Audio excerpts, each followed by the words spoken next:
Thank you and welcome to 79th All India Ophthalmic Conference. I thank AIOC Dr. Partha Biswas for this course, instruction course on Phakic IUL, Learn it from the masters. We are doing this course with the same faculty for last many years, and this is one of the very sought out course, and people are very interested in attending and participating it. And this course will guide you through to from the basic, how to enter into it, from the basic to the middle level and to the advanced situations and conditions. And at the end of the talks, we at each talk we may take few questions, and at the end of the course, after all the talks are over, we may continue with the discussion from the instruction from the participants. So the course involves, first talk will be by me. I am Dr. Purendra Bhasin. It will be on overview and workup of Phakic IUL. Next will Dr. Brahma Murthy will come in place of Dr. Partha Biswas because he has to attend, Dr. Ram Murthy has to attend another course. So he will be sharing his experience on Indian Phakic IUL. And then Dr. Partha Biswas with the correct way to do ICL and toric ICL.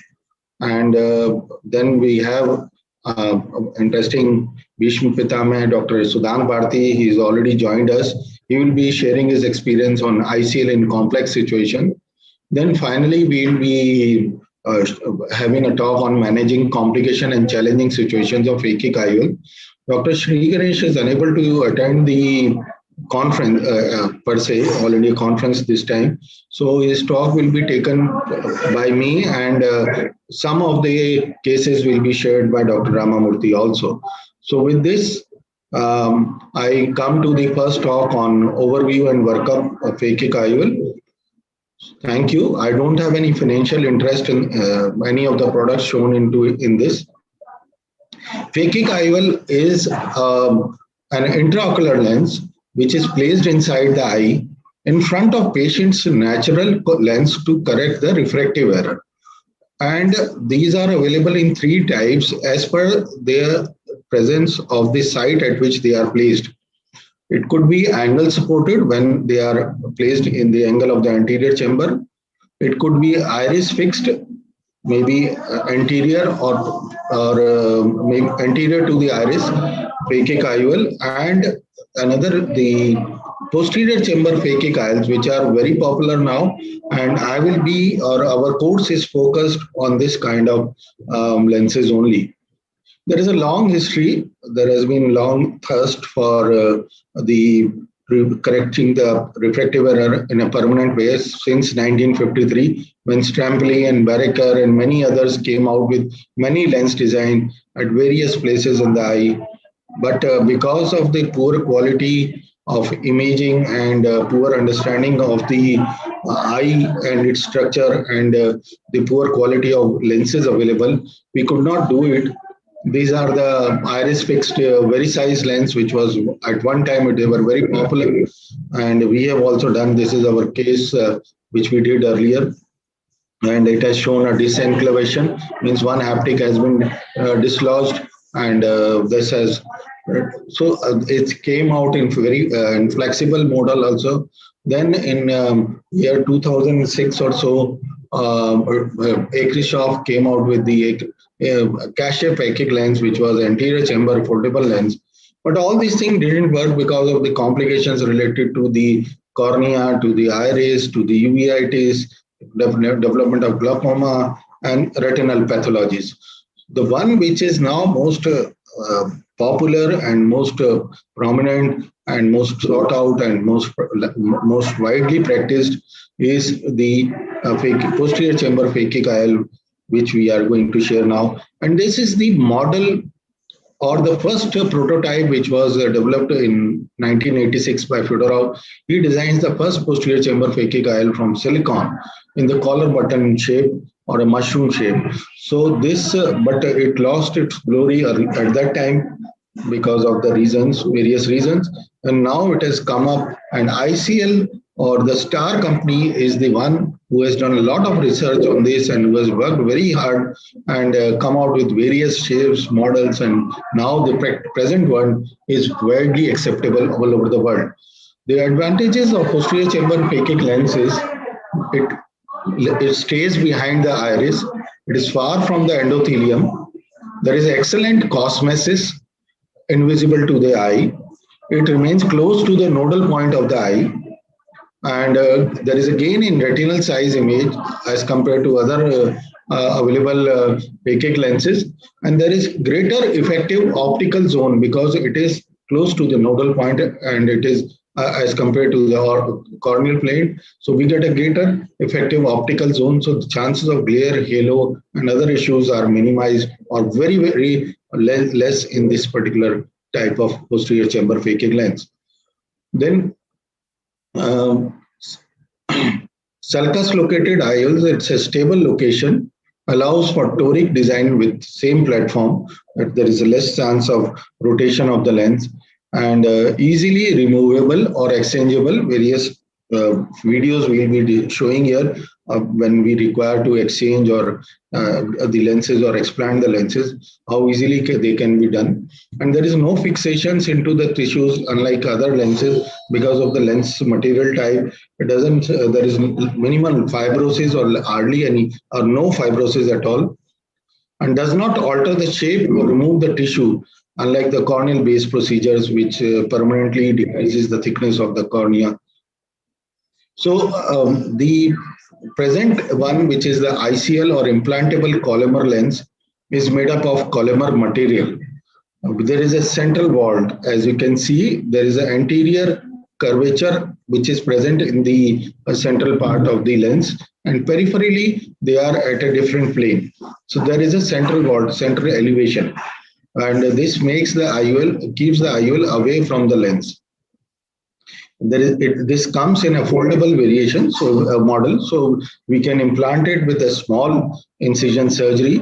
It absorbs ultraviolet radiation, but the important thing which is here is the sizing issue. So in each eye, the size has to be measured and each lens has to be ordered according to the patient's eye, and it comes in various sizing available to us, and we can fix a particular size of the lens in particular eye, in that particular eye.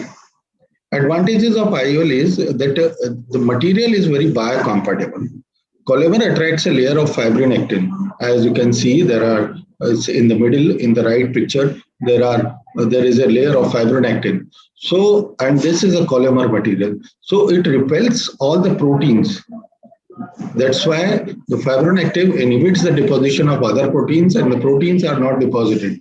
Thus, Collamer lens is not recognized as a foreign body. As compared to silicon, which shows a lot of proteins deposited over it on the bottom picture on the right side, Collamer lens with there is hardly any protein. So the quality of vision is very good, and there are no deposits on the lens. So the patient enjoys a very good quality of vision. And other important thing is that there is a maximum light transmission. And there is because of this Collamer material, it doesn't produce any reaction in the eye. So the important part is that molecular size of the Collamer material is 100 nanometer, so shorter than wavelength of the light. That's why the light can pass through it very easily, and there is a maximum light transmission, better optical performance, excellent transmittance and low reflectance pattern. It is very flexible, and there is a less glare in halo, or rather I should say no glare in halo in all these cases. We have done in uniocular eyes also. When there is a uniocular eye myopia, patient doesn't find any problem with the natural eye or natural crystalline lens and the unoperated eye and between the two eyes when we have done it in one eye as well. It is available in a power of spherical power of 0.5 diopter to -18 diopters, and in toric variants of +0.5 to +6 diopters. So we can correct up to +6 diopters of cylindrical power. Similarly, in hyperopic model, it comes from 0.5 to 10 diopter and with 6 diopters of correction in hyperopic lenses also. So it comes in steps of 0.25 from 0.5 diopters to up to 0.3 diopters, and thereafter in a 0.5 diopters increment from -3 to 18 diopters. It is available in various sizes of 11.6, 12.1, 12.6, and 13.2 in a very large eye. So the design is that with the new lens model, which we are using frequently now in all our cases, it has a central opening, which is called as a centroflow, which is available in this. This has a diameter of central opening has a diameter of 360 micron in size, and it is designed to restore more natural aqueous flow and eliminates the need for iridotomies. So with this, there is an equilibrium is maintained between the aqueous behind the lens in the posterior chamber and in front of the lens. So through the center of this, the aqueous keeps on flowing. Otherwise, in previous models, the aqueous could not pass through the center of the lens, or they have to be they move around the lens, and which is the part which is covered by the iris. So there was no free flow of aqueous from the posterior chamber to in front of the iris in the anterior chamber. So that was the issue. So that's why we had to do YAG peripheral iridotomies. With this particular lens, with central flow design, central, it doesn't require any opening. And there are two openings on the either side and the around the optic, and this facilitates it provides redundancy for the central optic port in case the central optic ports get occluded. So there is a chance of fluid can go through it, and it helps in restoration, removal of the viscoelastic also during the procedure. So this is the greatest advantage of it. We don't require any viscoelastic material. Then the newer Vision ICL has got a larger optic zone. That is from the previous, from 5 millimeter, now it has increased to 6.1 millimeter in a low power range. And above this, above 14.5 diopters, the central optic zone is 5.51 millimeter. So this is another good advantage of this. Coming to the workup, we have to plan it in case where the myopia or the refractive error is stabilized, which is at the age of 21 years. Maybe after 18 years we can do, and up to 45 years. But there is no age barrier. Stable refraction should be there. It is more common in cases of LASIK rejects due to high myopia or thin cornea. I will continue it for another 2 minutes. Thank you. Thin corneas of less than 500 microns. And in cases of dry eye where we cannot do the LASIK procedure, we should avoid doing LASIK procedures. And large pupils, excessively flat or steep cornea, we can think of these phakic lenses. When there is no previous ophthalmic surgery history, should be done, and no, which is a relative this thing, and no previous ocular pathology like cataract, glaucoma, uveitis, keratoconus, Fuchs dystrophy, or any other corneal pathology should be there. A complete ophthalmological assessment is done, uncorrected visual acuity best corrected under manifest and cycloplegic refraction, complete slit lamp examination, assessment of cornea and lens. There should not be any corneal pathology or vascularization or lens pathology, cataract or etc. IOP there should not be glaucoma. Angle should remain open 3 to 4. Corneal topography and keratometry is done in all the cases, and to rule out any subtle changes or early form of rustic keratoconus, etc.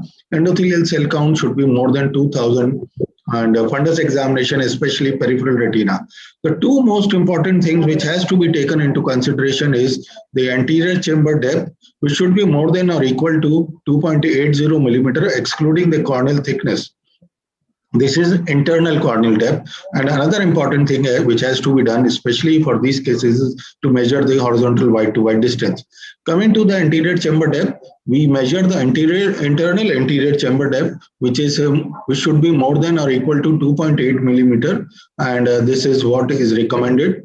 And this is excluding the thickness of the cornea. And we measure white to white by a simple caliper, as you can see on the top right side, and we can mark it. And before using this caliper, we should measure it on the ruler, a steel ruler, which is also sterilized. But nowadays we use the digital caliper, which is the best way to measure the white to white. And apart from digital calipers, we can measure white to white. We can get some idea by OpScan, Pentacam, IL Master, UBM, Vernier caliper, and some other auto reflectometers which are available with you. So white to white measurement should be done under the microscope in high resolution. In a supine position, patient should be in a lying down position, and it is measured from middle of the limbus to the middle of the limbus on the other side. And we treat the surface with anesthetic drop and calibrate the caliper before use. As you can see here, there is a small video how we use it, and this is a digital caliper. We measure it from the middle of the limbus on either side, and this here it shows 11.16 millimeter. So this is very simple, but it has to be done in a sterile environment. Coming to the sizing, accurate white to white measurement is why it is very important, because if you have not measured the white to white, this is the ICL where we can see, and this is the natural crystalline length. The space in red mark in between two, which is measured, is the vault, which we call, and this is the distance between the anterior lens surface and the posterior surface of the ICL. So this ideal size of the vault is 0.25 to 0.75 millimeter. And this on slit lamp we can compare with the corneal thickness. Average corneal thickness, if we consider, is 500 micron. So our vault should be half of the corneal thickness, or 0.25 micron, or 1.5 times of the corneal thickness, that is 750 micron. Beyond this or less than this, the lens or less than half a millimeter of the corneal, the vault, it is dangerous. And undersized ICL with less vault will increase the risk of anterior subcapsular cataract, and oversized ICL will raise the intraocular pressure because it is going to push the iris forward and close the angles. So next comes, after doing all this preliminary workup, then we place an order and send all these measurements to the company. Company sends us this sheet wherein it comes the spherical power. We tell them the cylindrical power, axis of the cylinder, keratometry measurement, anterior chamber depth from the internal side, corneal thickness, white to white measurement, and corneal lens sphere, and any previous intervention if it is done. So they come up with this report, and they come up with the model, what lens type, like in this particular case, a 12.1 millimeter size lens with plus 14.5 diopters and plus 1.5 diopters correcting at 100 degree toric ICL is suggested. And then it is going to tell us also about the residual expected refractive error, which is very minimal in this, and the lens model serial number is saved for you. If you place the order, then they will send us the material and lens to us, and when the lens is available with us, we can plan out the surgery. Thank you. Thank you, doctor. That was a wonderful session. We can now move to our next speaker. Dr. Partha is welcome, Dr. Partha. And Dr. Partha doesn't require any introduction because he is the key person behind this conference, and he is my good friend. And rather, I should say, he has made me a good friend, me as a good friend of him. And he calls me as Bhasin, which is a special way he speaks to me. And I'm really very happy and delighted to have him in this course. And this course primarily was of Dr. Partha, which I have robbed this time. And he is a scientific chairman, and previously he has done a wonderful work as a chairman ARC. Welcome, sir. Welcome, Dr. Partha. And he will be sharing his experience of tricks and nuances in doing the ICL. Dr. Ramamurthy is not here, no? No. He's actually busy. Yes, sorry. He's in a different room at the moment. He'll join immediately after that. After you, I will ask him. So Bhasin, thank you very much for having me in your course. Thank you, sir. Thank you, boss. Thank you. I think the whole conference is going very beautifully. Thank you, Bhasin.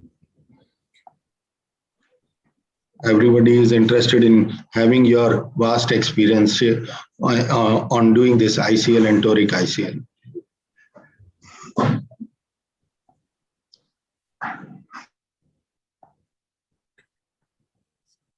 So the correct way to do an ICL and toric ICL, Dr. Bhasin has already told you about what is more important than actually performing or executing the pre-operative nuances for the patient in the OR.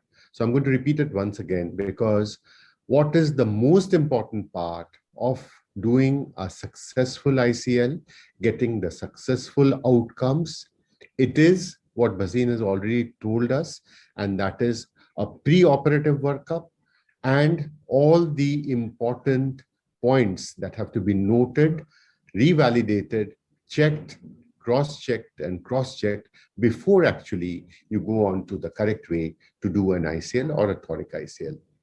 So I will carry you through this small video, and in between, I'm going to tell you what the more important nuances are in this video.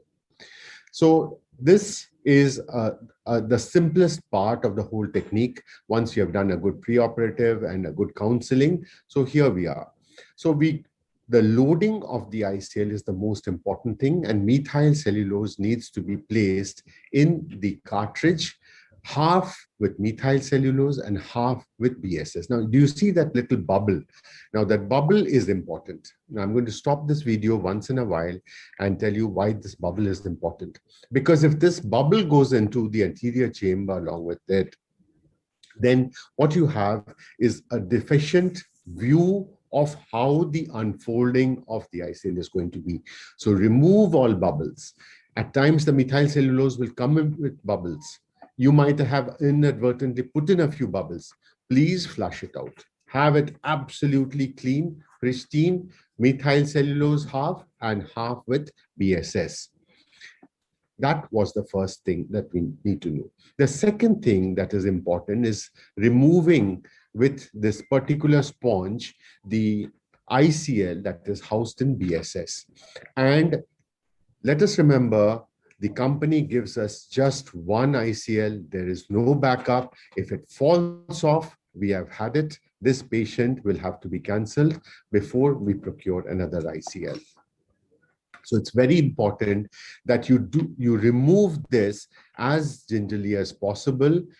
Best to be done for first-timers on the table and not over the patient's eye. But however, if you have developed confidence, you can actually take up the microscope, focus it onto this holder, and then very, very gradually remove it. It sticks to this bud. It sticks very well, so it will not drop.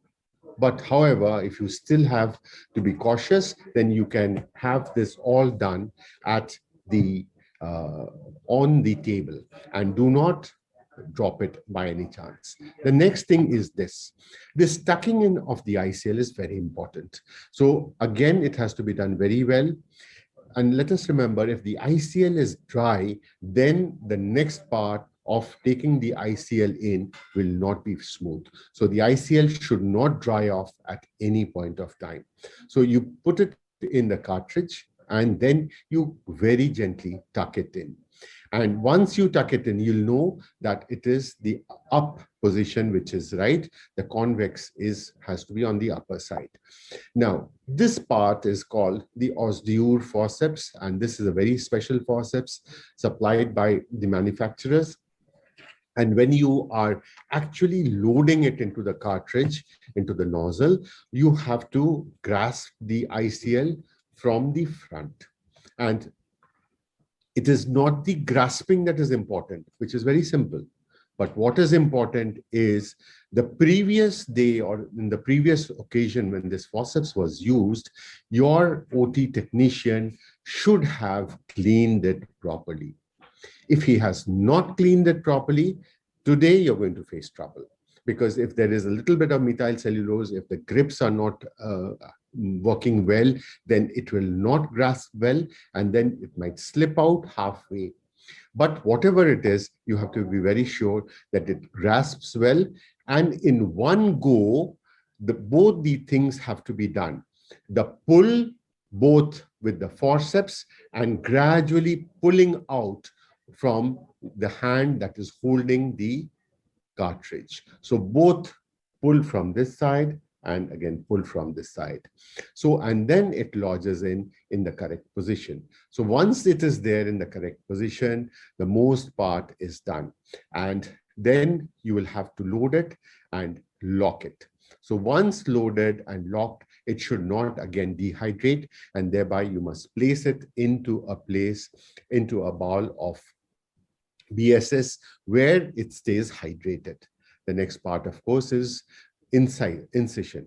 The two side port incisions are important, and once the side port incisions are done, so then it is important that the patient is stabilized. At this point of time, definitely do keep talking to the patient so that he is aware that there'll be a pressure sensation, especially when you're injecting viscoelastic into the anterior chamber. Now, the next part of the whole procedure is placing in just that optimal amount of viscoelastic. Now, this is a 2.2 millimeter incision. I went in and I extended it to approximately 2.8 to 3.2. And that should be very important because this incision size matters. There should not be too much of wriggle in. And here the ICL is unfolding out. So let's look at this part very, very carefully.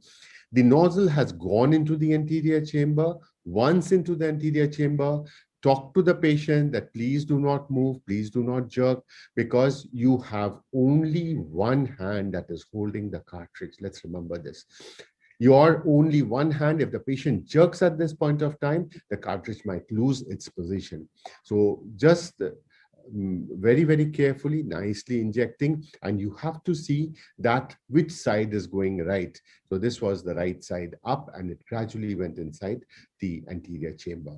So once it goes into the anterior chamber, it has to be tucked in. The haptic tucking is not difficult. You just place in the viscoelastic in the anterior chamber and very gradually, tuck it in. Now, if the pupil is shrinking and or if the pupil is not dilated well, you have to be extra sensitive, and you should not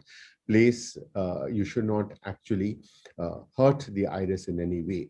Otherwise, that chaffing will always come up whenever you're looking at the slit lamp post-operatively. So now done. So you have the CentraFlow and it is nicely centered. So you just hydrate, and once the hydration is done, then you have the ICL nicely in place.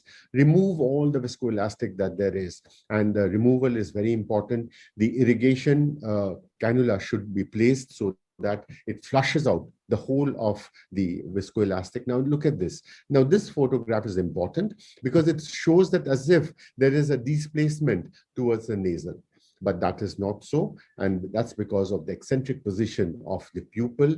And here again, with a mid-dilated with the eye, you can see that these are the places where the flushing out occurs, and that is the reason why this ICL is so important. The CentraFlow technology incorporated is a very important tool in this, and the anterior chamber is well maintained. You do not have to do a PI in these cases, and since a PI is not done, the trauma to the iris is also minimal. The post-operative healing is much faster. The patient does not feel pain, and this is a phenomenal technology that the ICL has incorporated in itself. So once this is done, now the most important thing is you have to be very sure that the ICL is in its proper position before removal it, and this is a toric ICL, and you need to be very careful that the toric marks that you have done are well oriented and the ICL is in this proper position. If the ICL has been implanted, if it is the correct size of the ICL, this ICL is going to stay for lifetime in this patient's eye without moving. If it moves, what then? If it moves and there has been a high cylinder, then of course the patient loses its good quality vision, comes down, and he will report to you, I was seeing better, but now I'm not. So you can reorient the ICL once again. And of course, in places where the ICL has been wrongly implanted, these ICLs can be taken off, whether it's a sizing issue or whether it's a refractive issue. And I'm sure Purendra has someone to deal with these complicated scenarios. And these are important aspects that we need to see. So in the last part, what I would like to say, and I'll just take 15 more seconds, that is the ICL technology has really matured. We have the Indian counterparts also coming up with extremely good phakic IOLs, and that can be used. The pearls for good post-intraoperative outcome: head positioning should be very good and stable. Adequate speculum opening. Do not compromise on these things. No block, of course, is required, and it is just topical anesthesia. Any anterior segment surgeon can do it, but as I said, the preoperative workup has to be very good. Loading, as I said, and I took time on it, is very important. Side ports and the main entry are important. Let's be accurate as much as possible. The viscoelastic substance to be used is methyl cellulose. However, Helon can also be used because the Helon can come off by itself in a bolus, and the ICL insertion has to be very, very careful. But suffice it to say that even if in the worst case scenario you have a somersault of the ICL, yet it can be taken off. The ICL is, though very delicate, but it's very strong, and you can put the same ICL back once again.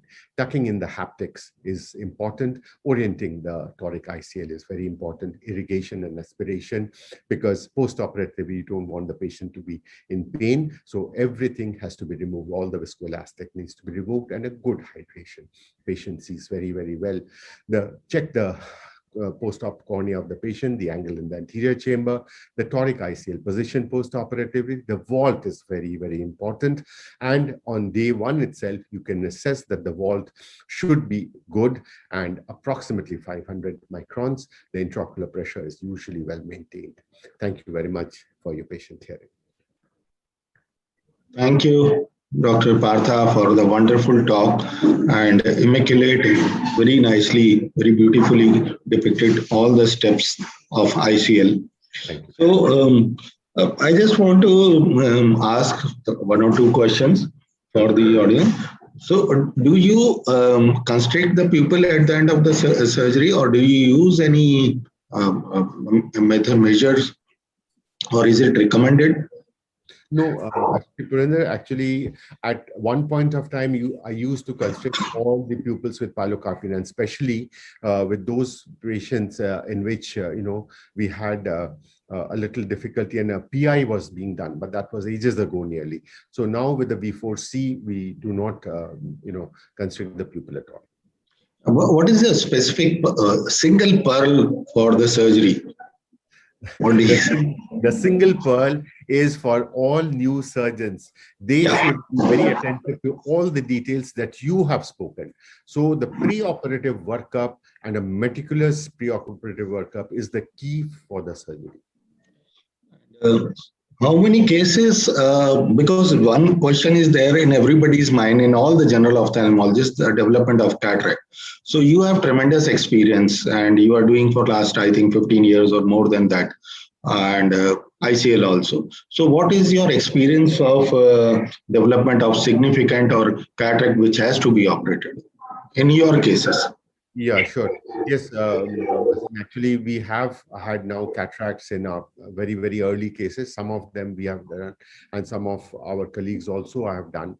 It's not difficult at all. It's not difficult at all. But let's remember, it's not very simple at all also. So two things that we need to keep in mind is when cataract develops, it doesn't mean that we need to jump into a cataract surgery, because the patient keeps on seeing well. It's only when the patient says, no, I'm not able to function, and this is difficult, that is difficult. Always let us give the choice. Do you still want to carry on? That's fine. If you don't want to carry on, if it's really difficulty of your day-to-day life processes, then we do the cataract surgery, ICL first, and going on to the cataract surgery. The other thing is cataract. I have had cataract, a subanterior capsular cataract in one of my very difficult cases in very initial period, where my injection was not very appropriate, and I think I would have touched the lens in a particular place. But that cataract, I have been following up over many, many years now. It still is where it is, and little bit of increase of the size. So that cataract, in fact, I've not done as yet. But however, the patients with other lentil opacities who have developed this. So we will take few questions after this also, and Dr. Ramamurthy is here. So if I can use myself from the course, I'll be very happy. So then one last question. Dr. Ramamurthy, I hope, let me take one more questions for the audience. The boss is here, you have to ask him all the questions. boss is also here.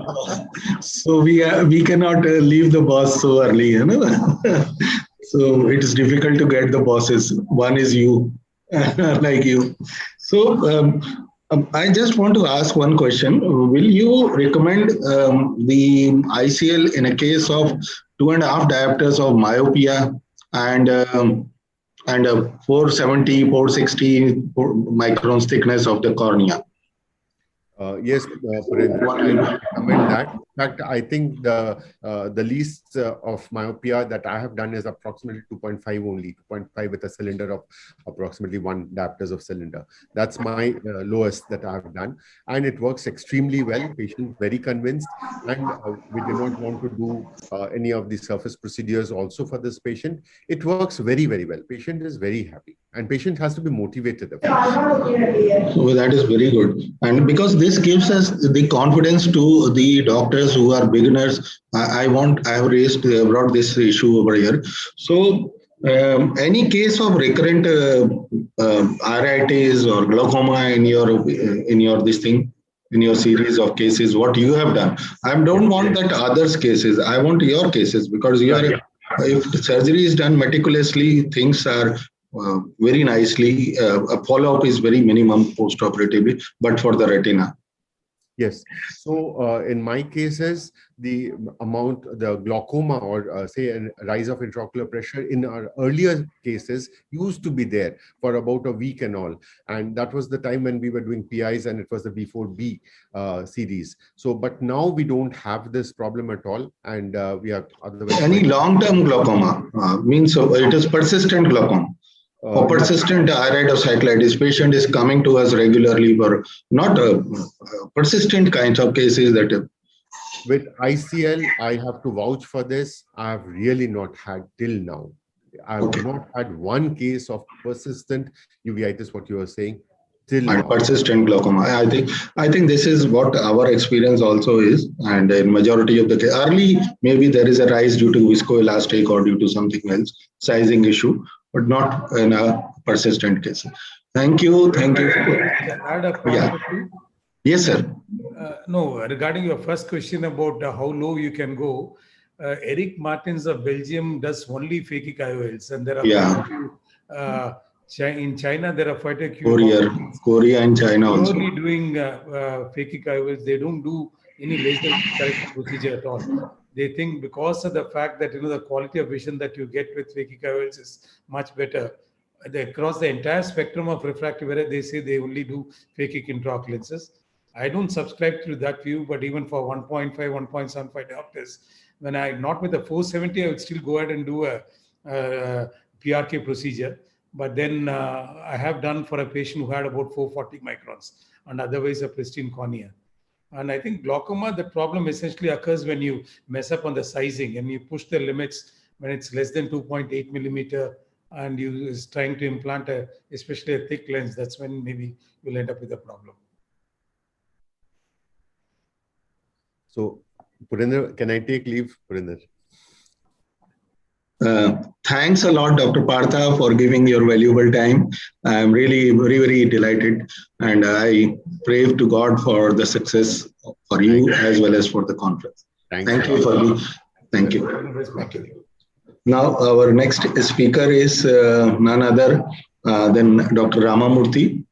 And Ramamurthy, we all know he is a wonderful teacher, wonderful person, and a good organizer. He has worked as a and he is a very good refractive and cataract surgeon.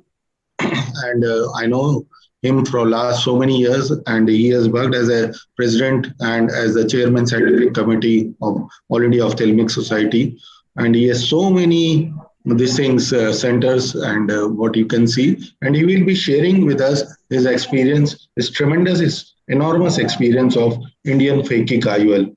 So please, Dr. Ramamurthy ji.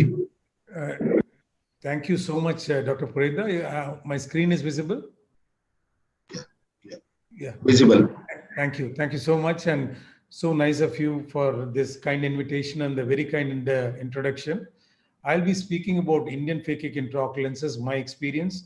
Mind you, this is not some kind of a promotional talk. We use the ICLs quite a lot. We started using the ICLs in 2004 and still use quite a lot of them. I would say it's about 50% ICL and 50% IPCL.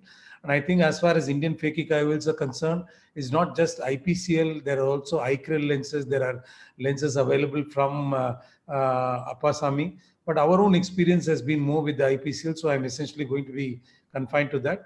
Mind you, ICL is also a great lens. And I think just like we offer imported and Indian intraocular lenses to our patients, similarly, you can have the spectrum of both these lenses. As far as the comparison between these two lenses is concerned, because I still consider ICL as the gold standard, the dioptric range in the ICL is somewhat smaller as far as the refractive correction is there. It's plus 10 to minus 18, while in IPCL you get almost from plus 15 to minus 30. And even for more extreme powers, you can request the company to customize them. Astigmatism, again, the range is a little higher. The material is Collamer as far as ICL, which is unique. And this is considered to be the most biocompatible material. Though it's just a coating on the surface of the lens, essentially the lens itself is hydrophilic acrylic. As far as the IPCL is concerned, it's again hydrophilic acrylic, almost the same material as what they use for the intraocular lenses. This was one of the reasons I was initially reluctant to take up these lenses. But now having used them for 7 to 8 years and seeing the quietness with these eyes react on our own personal experience, now I do not have hesitation in using these lenses. As far as the holes are concerned, which is extremely important for a communication between the anterior and the posterior to the lens, there are 2 paracentral holes in the ICL with a central hole. While in the case of IPCL, there are a few more. There are 4 in the paracentral region, 1 central hole of about 400 microns and 2 holes over here, which are supposed to be coming superiorly under the lid margin. Because of these holes, both these lenses do not require any peripheral iridotomies. As far as ICL is concerned, there are 4 haptic pads. In IPCL, there are 6 haptic pads, which is supposed to give it even better stability. But personally, I have not felt that either of these lenses move that easily. And again, other differences are that when you come to toric ICLs, which are most often used, you have to dial them into place because they are not always 0, 180 degrees. But because IPCLs are more customized to the requirements of the patient, they can always be oriented in the 0, 180 degrees. The 360 micron is the size of the central hole, while it's a little larger in the case of IPCL. But I think both of them function equally well in creating an adequate communication. One of the most important aspects, especially when you're switching from one lens to the other, is that in the ICL, it's the leading right edge and the trailing left edge, which has a small mark over here. While in the case of IPCL, though it's not shown in this cartoon, you have a collar stud over here and over here. So it's the leading left edge and the trailing left edge, which has an indicator, and you have to be cognizant of this fact. ICLs are dispensed in BSS, while IPCL is dispensed in saline. So IPCL, even after implantation, may expand a little bit for the first 1 or 2 days. The actual vault of the lens is better just 2 days later. The loading is a little different as far as ICL is concerned. That's something you need to learn if you're picking it up initially. But as far as IPCLs are concerned, it's almost exactly similar to a plate haptic intraocular lens. So it's easy to get on with it. And as far as the sizing of these lenses is concerned, well, today we have more the ICL EVO available to us. These lenses are available in the 5mm range when it comes to the smaller, the higher powers, and 6.1 millimeters when it comes to higher powers. In the case of IPCL, the optics is slightly larger in the sense that it's about 5.75 millimeters beyond minus 14.5 diopters, and it's 6.2 millimeters when it comes to smaller powers less than 14.5 diopters. This is a significant advantage because especially these mesopic pupils in these young individuals tend to dilate, and having a larger optical diameter is obviously an advantage. And in case you want to custom make for specific large scotopic pupils, that's again possible by ordering to the companies without altering the overall diameter from 11 to 14 millimeters. Going on to a couple of videos, as you can see over here, that's an IPCL. You can see the 4 holes over here, the holes in this region, the central hole, which is 400 microns, the 6 pads, which essentially act as a allow the accurate positioning of these lenses. And most often, almost 70 to 75% of the lenses we use are toric lenses. And you can see the stud over here, which is in the leading left haptic, and in the stud over here, which is in the trailing right haptic. And that's something you need for the orientation of these lenses. And this is an important factor that you do is to, when you are loading these lenses, you do not use any viscoelastic, but essentially use just saline. And this is dispensed in a sachet of saline, as you saw. You just pick it up like any hydrophilic plate haptic lens, intraocular lens, position them and make sure that they're tucked under the flanges. Then subsequently, some recommend that you just put a drop of viscoelastic, but I find that just using it under saline is quite good. You have to make sure that there is no haptic that's getting caught, and that's the loading that's completed. And usually it's at 180 degrees that you make the side ports, and that's a xylocaine that's being filled in so as to create a certain amount of intracameral anesthetic. This is a 2.2 millimeter incision that's being expanded to 3 millimeters. And this is a slightly older video that I'm showing now. And that's a HPMC that's being used. And that's the intraocular lens being injected inside. And you find that you, even after 7/8 of the lens is inside the eye, you still have control over the lens. And just in case you feel the lens is not opening up in the right way, then you can go ahead and withdraw the lens and re-inject it. And that's viscoelastic being injected in front. There are also excellent surgeons who do the entire introduction just under saline. That way the pain of removing viscoelastic is not there. But I'm more comfortable doing it under viscoelastic. Though initially it was HPMC, and as we see in a subsequent video, nowadays we use more of cohesive viscoelastic. And this is exact positioning of the lens that's being done. And in these, when you use a dispersive viscoelastic like this, removal of the viscoelastic is extremely important. And because the holes that are there, just retaining the aspiration cannula in front of the central hole itself allows you to evacuate the viscoelastic quite completely. This is a cataract case. Sometimes you might have come across a situation where you create a small nick like this on the anterior capsule. Obviously, this is a cataract case, I could deal with it. But if it had been a case of an ICL or an IPCL, that's the end of a case because the lens has been damaged. Because of, though it has not actually, I had not had this complication, because this complication is always possible, I have somewhat modified my technique today in the sense I do not preoperatively dilate. You can see it's a constricted pupil. I make the side port incision, just use saline to make the eyeball a little rigid and make the main port incision, which is using a 3 millimeter keratome. And then subsequently, I inject intracameral anesthetic with mydriatic. It creates an extremely good dilatation. Now it's cohesive viscoelastic, usually Helon that's going in. And you can see the dilatation that I get is extremely good. As good as what you would get with preoperative application of dilating drops. So essentially, I do not dilate them preoperatively because I feel that the iris cover on the lens gives you an adequate protection so that there is less chances of damaging the anterior capsule. And I use cohesive viscoelastic for introducing the lens. The advantage of that is that, as you would see subsequently, I do not even inject irrigation. The irrigation aspiration cannula is not even taken inside. While I am hydrating the central and the side port incision, the entire viscoelastic flows out just as a bolus. The moment viscoelastic starts flowing out, I know that the complete viscoelastic is out. And most often, I do not use any irrigation aspiration cannula inside at all. That's another, that gives you much better control. And you can see that it is actually hardly edited video, and just in about a couple of minutes, you are able to finish the surgery. Then I would just go on to our study, and we did a study with these lenses. And what you would say, this was done between August 2014 and May 2017.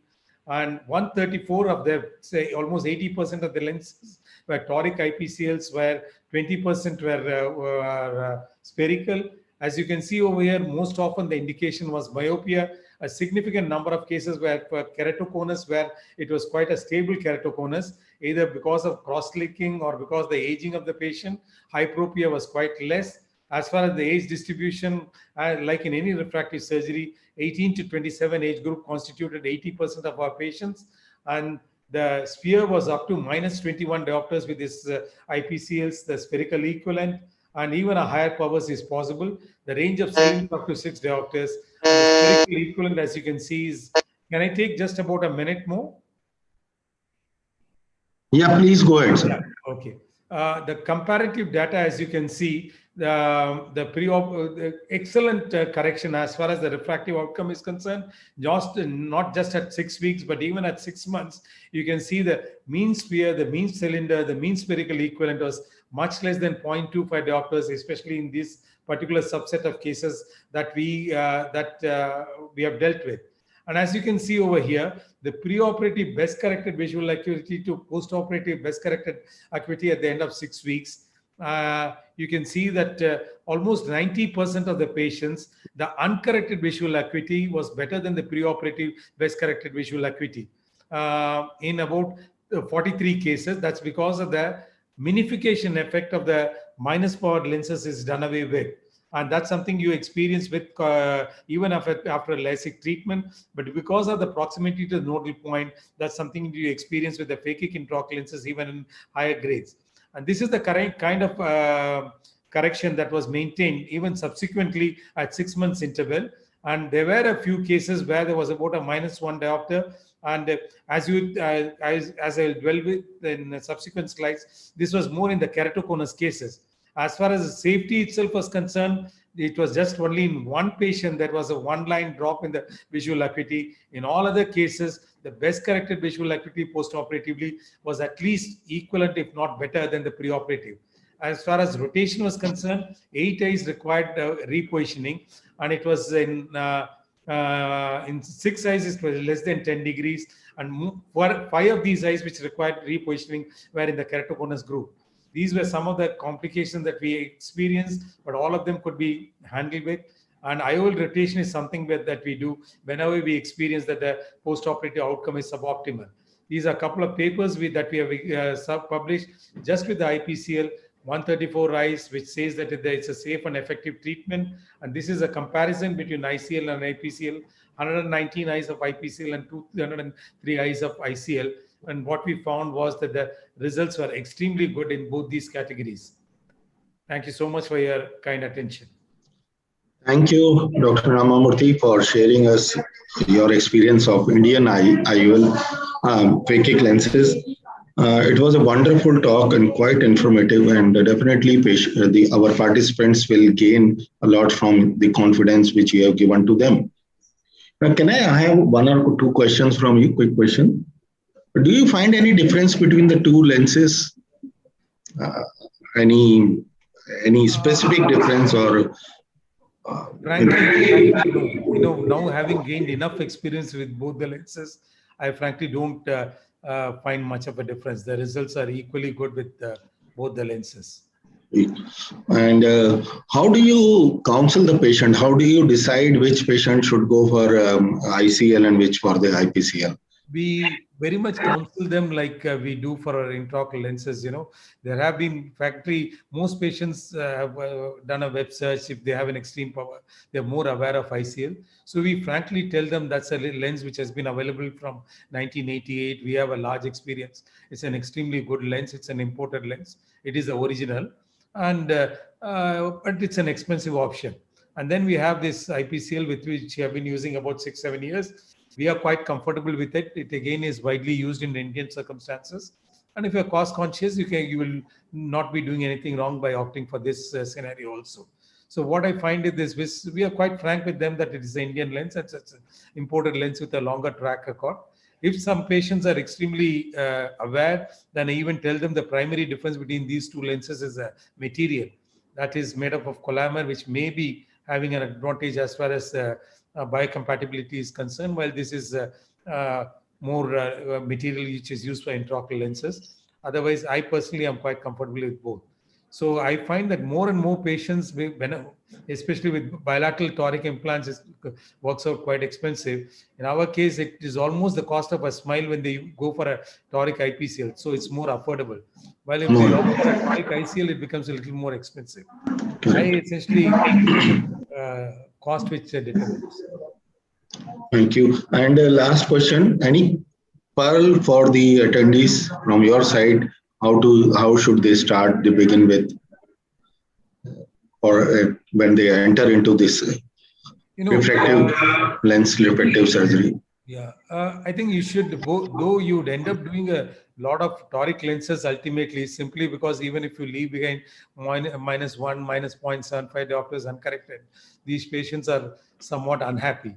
So basically take up spherical lenses initially, whether it's Indian lenses or the foreign lenses, and go for patients which have an adequate anterior chamber depth, not anything which is compromised. Be extremely careful. It's not just doing the procedure, but be extremely careful about the sizing of these lenses. The initial, and in case you do not have expensive equipment in your doing just a calipers measurement also works well under the operating microscope. Otherwise, any good cataract surgeon, any surgeon who is good, comfortable with phacoemulsification, I think can easily adapt to these lenses also. Only thing you have to remember that unlike 8 millimeters between the posterior capsule and the endothelium, here you just have about 3 millimeters to play with between the anterior capsule and the corneal endothelium. As far as you're cognizant of that and make your movements quite gentle, I think it's very much doable in anybody's hands. Will you recommend in low powers also? I think this. I think once you have enough experience, I find that now anything beyond -8 diopters or beyond plus 2.5 diopters, I try to recommend them phakic intraocular lenses, even if the corneal thickness is good. Because when I find that when I do higher powers, invariably, even if the best of treatment, whether it's a SMILE, femtosecond laser, all of them work very well. There is a certain amount of regression that happens. But when you put in a phakic intraocular lens, what you get on the first postoperative day is what the patient lives with till he or she develops presbyopia or cataract. So I feel that as far as stability of outcomes is concerned, definitely phakic intraocular lenses score over them.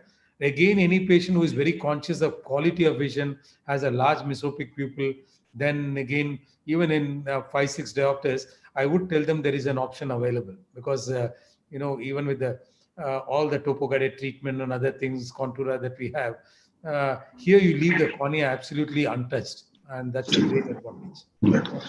So like others in the world, as you said, and we also know people are doing only ICL or phakic lens practice. They have stopped doing the corneal refractive surgery. Do you recommend in any specific condition the ICL? Maybe your family member, if you want to do it, you will prefer doing ICL or IPCL or refractive surgery? No. I would still feel that laser vision correction is my first option. It's a non-invasive surgery. It can be done bilaterally. It's more cost-effective. The results are very good. So obviously, if a patient qualifies for laser vision correction in all respects, first choice will be that option. Basically, when keen on refractive surgery but not ideal for laser vision correction, then phakic intraocular lenses. Thank you. And if time permits, then I will ask you for the complex cases, because Dr. Bharti is waiting. Thank you. I will give you a call. Thank you for being with us in this course and sharing your experiences. Thank you. And now I will introduce our next speaker, Dr. Sudhank Bharti. He is a Vish Pitama of refractive surgery, because he has a tremendous experience of refractive surgery right from AK and right from the days of radial keratotomy, then laser vision correction, and various steps of stages of laser vision correction. And now, and for last so many years, he is practicing ICL and IPCL, ICL cases and phakic lens.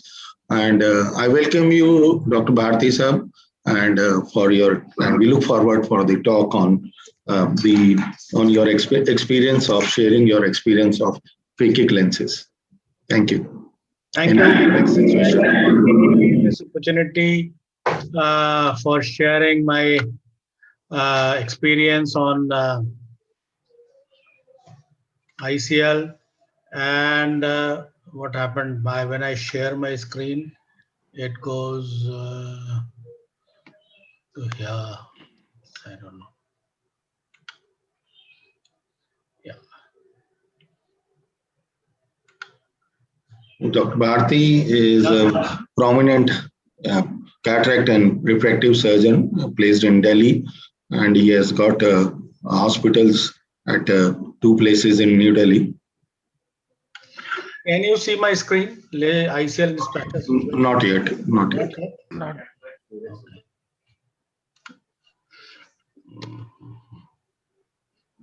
Sir, please click on share screen, sir. Yeah, I did. You have to open. I have already opened. Sir, what? I think it is sharing now. Yeah, we can see now. Now, good. Yes, yes. ICL in special situations. Yeah. So I'll be talking about the ICL in special situations. We have talked so much about the basics and everything. So I have a couple of situations where majority of people would say that ICL, they have not seen ICL in such situations. But I'll be talking on these, and I'll be showing videos only basically. So let us start with the first video. As you know, in all those cases where there is a refractive error after IOL implantation, there is a need to do a refractive correction. If the refractive correction needed is very high, then a laser vision correction or such possibilities are not there. And if you look at this eye, it has got the posterior capsule YAG laser done. It is already open posterior capsule. So in this particular case, there is no possibility of exchanging the IOL as well, because if you exchange the IOL, you'll not be able to put a new lens, and there is a lot of iris atrophy also. So in this particular case, I could have done a Sulcoflex, but Sulcoflex sometimes either you don't get it, or when you get it, you have so much of cost constraint with the Sulcoflex. If the power is -10 with something like 4-cylinder or 3-cylinder, the cost of Sulcoflex seems to be very prohibitive. But fortunately with the ICL, the cost is not a matter whether the power is -2, +2, -10, 15, 18, whatever. So here I wanted to insert a ICL for the correction of the refractive error, which was a major refractive error, something like -10 with a 4-cylinder in this particular case. And as you can see, I am removing the adhesives, and now I am inserting the ICL in front of the IOL, and then adjust it according to the axis. It's not difficult. It is easier than doing a cataract surgery. It's very simple and very straightforward. And if you can do a good cataract surgery, you can do a very good Sulcoflex implantation in front of the IOL. Then even this procedure is as simple as that, because if you have seen those surgeries shown by the stalwarts before me, they are absolutely easy surgeries, not very difficult, and you have to just wash the viscoelastic from in front and from behind the ICL, so that there is no reaction, and also there is an interface opacification of the viscoelastic, causing a cloudy vision at a later point in time. So, and this is very simple, because the IOL sitting at the back is, very adherent with the capsular bag. And you can see that's not very difficult. You can insert, the pupil is round. Everything looks wonderful after this. And you can imagine what kind of vision the patient will get if the correction is completely wonderful. This is another case of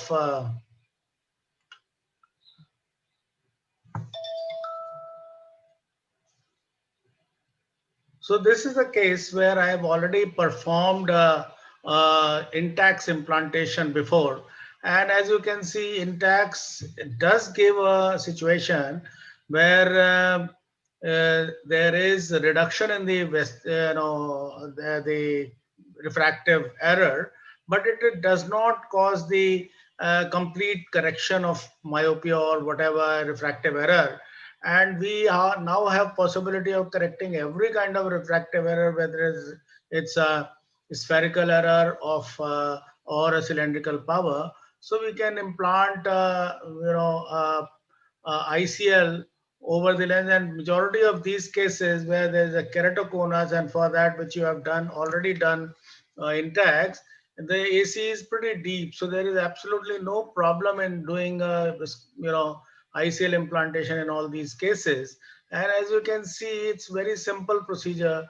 And this bioptics of Intacs along with the toric ICL seems to be a wonderful procedure. Also, it gives a much better quality of vision as compared to whatever you can get with the glasses or anything else. Of course, in majority of these cases, it is possible to put a contact lens, but after doing an Intact, sometimes contact lens fitting is also pretty difficult, and sometimes contact lens does not sit properly on the cornea. So it is better to kind of implant ICL in these cases.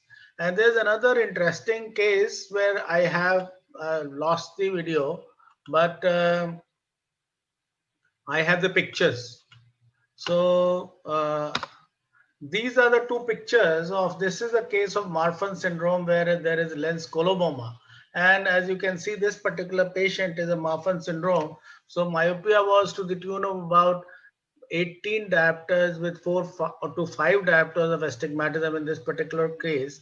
And as you can also appreciate that this lens is not sitting very central, but this lady, she was 18, about to get married, and with the 18 and 4-5 cylinder astigmatism, she was not getting anything more than 6/36. Even with this decentered ICL, which is there, she could get 6/18 or better.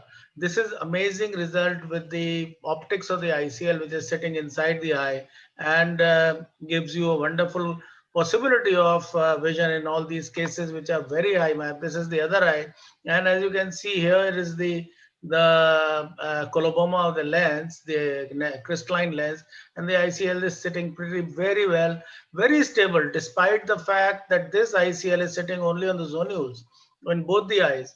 It's giving the lady excellent vision, and she is tremendously happy. And I can tell you, these pictures were taken only 4 or 5 days back, when she came to me after 5 years of ICL implantation.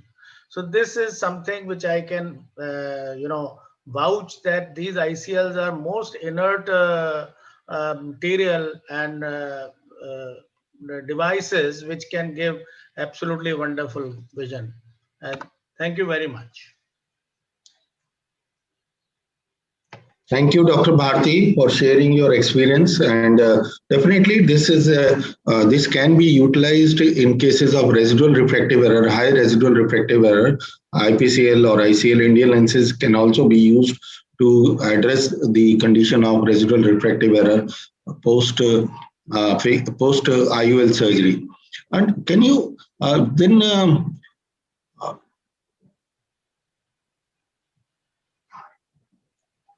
any rotational issues in such cases? Any issue of when you use a toric ICL or IPCL? I also, when I put these lenses, because despite the fact that these lenses are pretty big, and they were supposed to sit in the axis which I said, and very centered. But these lenses never could be centered as well as in the normal phakic eye. Like in Marfan's, there is a coloboma of the lens. So they did not sit in the center. But after 5 years, you can see the kind of stability. They're still sitting in the axis which I implanted 5 years ago. There is definitely a possibility in all these cases, there's a possibility of rotation of these lenses. But I feel that if you have done the sizing of the lens properly, and you have seen that those zonules are not totally lost, and they're sitting there, you have to, or maybe, I am not sure in this particular case did not have anything, but maybe you have to do some Like, do you use some oversized lens in such cases because they are pseudo? very deep. Very deep. In Marfan syndrome with such a high myopia, AC is very deep. So Yeah, otherwise also in pseudophakic eyes, the AC is not, in place of crystalline, and there is no chance of development of cataract. Even if the vault is less, yeah, I think we can. But even if it is more, then it is better for the patient. What I feel is a slightly bigger size lens should be I would say the next size lens. next size. So your Next size lens. white to white is 11.8, and the lens is you calculate it next to the 11.8. So Correct. that will be the best way to have the lenses centered and not rotating at all. If the AC is deep, you can take a next size lens. That's and you are doing a good volume of these phakic lenses and refractive work. So how do you market yourself? I market with the help of a mobile. So if you know, there's a program by the name of Toricam. If you see here in the mobile, I don't know whether you can see the mobile or not. Not yet, not visible, because maybe if you bring it in front of yourself. Yeah. So yeah, you can see there is for this iPhone, you have a Toricam, and for the Android also the same kind of program is there. There's a program where you can first mark the conjunctiva at approximately 180 degree and see what kind of marking is there, and it all both they will give you a 180 degree marking, and then you will understand where the actual marking is 4 or 5 or 7 degrees away, and accordingly you take that as not 180 but 7 degrees or 4 degrees, whatever, and place the lens accordingly. And I have never failed. I have not I have not been comfortable with any other digital marker which is there attached to the microscope. I am not so comfortable, but this is this has worked wonderfully well. And anyone, if audience is there, anyone can download these programs on the mobile and work it, use it absolutely wonderfully for marking for toric IC. We are short of time, only 10 minutes left, and last talk is there. So please be with us for further questions. One thing I want, you have all asked everyone about their tips. I want to give one tip to everyone, that before you do anything, you inject 1% xylocaine or whatever you have in the antechamber. And then if you implant the ICL, there's, even when it is touching the iris, there will be no pain. No pain. It's a painless procedure. Thank you. Thank you, Dr. Bharti, for sharing your experience. And please be with us for any questions at the end. So it will be the last talk of this the course, and that is on managing complications. Can you see the screen, please? Is the screen? No, sir, please share screen. No, sir. Okay, one second.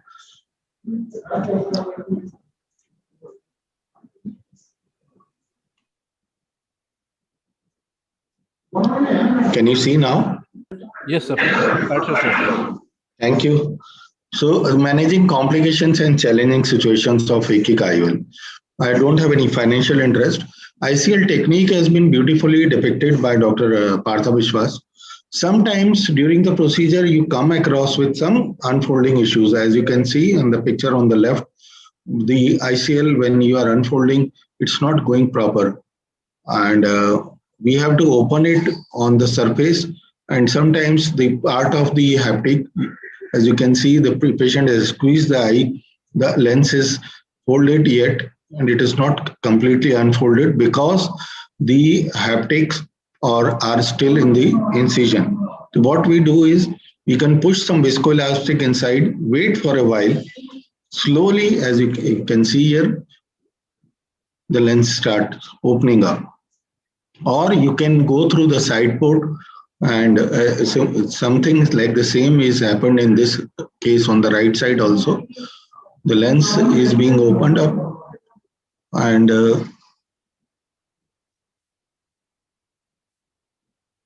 it's not fully opened on the surface of the iris, and it's still folded. So you can push it from the side port, wait for a while, just nudge it and it will open up easily. So don't get panicked if such situation occur.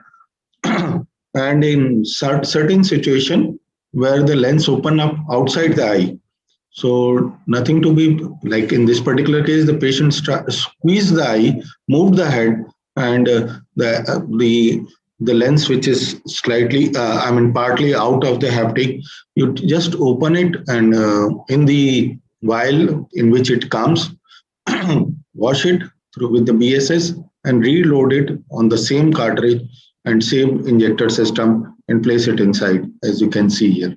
So this can happen. It's easy to do it. Then there is an issue of removal of the viscoelastic, because viscoelastic remains underneath the lens when we have used it. And initially, in all cases, I recommend, and I also do it through the with the presence of viscoelastic. So if the viscoelastic which is present behind the lens, it is difficult to bring out. So what I do is I use the central opening, and with this aspiration port, I aspirate the viscoelastic from behind. Then rotation of the lens. The lens, which is usually placed in a horizontal meridian, I am sitting temporally. The lens is ideally placed in a horizontal meridian, maybe 23 or 28 degrees on either side. This is the marking of the ICL usually. But in this particular case, it is oriented in a vertical meridian, as you can see. So it is easy because of the undersized lens. This has happened. The lens is rotated, and had it been a non-toric IOL, you can leave it as such. But this was a toric IOL, so patient's quality of vision deteriorated. So what is required is they just nudge the lens, go through the side port, bring one haptic anterior to the iris. With the viscoelastic cannula, you can do it without touching the crystalline lens, and hold the lens with the coin-shaped forceps, which is provided by the which we pull the lens and we load the lens in the cartridge, and you can easily pull out the lens. It folds on itself like a funnel, and it comes out through the same 3mm incision, 2.8mm or 3mm incision, and another lens which is of a different size, which has been ordered. This can be placed inside the eye. The eye remains quiet and used, and what we have seen is that there is no chance of development of cataract unless until you have damaged the lens, crystalline lens, during the removal. So it can be done. Cataract is an issue, but formation of cataract is when the IOL vaulting is low. If it is less than 52 micron, then chances of development of cataract are more, or when the age which we have selected is more than 40 years or 45 years, and when there is a pre-operative spherical equivalent which is greater than -14 diopters. But with new center of flow design, the cataract formation is low because the metabolic alterations which occurs in the lens, which it doesn't get nutrition because of the movement of the clear or free aqueous flow, the metabolic alteration is not there, and the development of anterior subcapsular cataract is very uncommonly seen nowadays. And but we have to address the surgically induced damage to the lens capsule, but that has to be avoided. And in this particular case, because in my case there is a less vault, hardly any vault is visible, and there is a development of anterior subcapsular cataract. In this particular case, you can see in a pentacam image. And post IPCL cataract surgery is the last thing which I would like to share with you. And most of the complications are not there. So just remove the lens. This is a IPCL, and hold it with the McPherson forceps or any plain forceps, and fold it on the within the wound itself. Pull it out, and then you can do the surgery as your technique is by any means. These are soft cataracts, but because it was central and it was quite dense, the patient, and it was covering the pupillary area, patient vision was very, patient didn't have good vision with the, during the bright light or during sunlight, and while driving the patient was having uncomfort. So which we did by doing a cataract surgery in this particular case. So this is something different which I would like to share. It appears to be like a cataract, the post ICL picture of the patient, and it was sent to the patient was sent to me, wherein I found that it is the central presence of viscoelastic which is retained behind the lens. It has not been properly removed, and it causes the image of which got emulsified, and it caused an image like the development of cataract on the day one of the surgery, post-operative period. So what I did was I asked him to be there, and I dilated the pupil and gave him some timolol maleate, something like that, and waited for, and steroid drops, and waited for 15 days. Everything disappeared, and I kept the patient dilated for this. So retained viscoelastic is one thing which can mimic the cataract. And this is one interesting case. A doctor, he developed an injury, had an injury post IL surgery done a few years back, and he came to me 2 years back with this kind of a picture. The IOL haptic has dislodged in the anterior chamber. One IOL haptic has come out, as you can see very easily here. So this he developed an injury by the handle of the motorbike, and this is how we just made two side ports, pushed the viscoelastic, and tucked the haptic behind the iris after dilatation. It is so simple, and he is still very good after this simple procedure. I did it on the same day, and I'm removing the viscoelastic, and since then it has been almost 3 years now, and since then he is happy. So last cases of the flipped IOL. Sometimes this is a case from another surgeon who sent the patient to me. The IOL was flipped. So instead of the lens vault, which should be anterior, the lens was touching behind. So anterior chamber was shallow peripherally. So this is one way we can manage the case. We filled the chamber with viscoelastic. Fortunately, the anterior chamber was deep enough, and we just flipped it inside the chamber. Other way is to remove the lens and replace it with another lens, or maybe if it is not damaged, then you can make a roomy opening and you can place the same lens, or maybe you can exchange with another lens by explanting it and then reimplanting it, or maybe you can do a rotation inside. And with this, I thank you all, and I would like to take up any questions if they are there. Stop share. There's one question pending to be answered. Yeah, one question for Dr. Ramamurthy was from whether ICL Evo and IPCL V2, which company? This is the question. IPCL Evo is from Star Company. Sorry, ICL Evo is from Star Company, and IPCL V2 is from the Care Group, which is available, which is an Indian phakic lens. So thank you. I hope we are on time. We finished on time, right on time. Thank Yes. you, Samriddhi. Thank you, Thank Dr. you, doctors. Thank you. It was a wonderful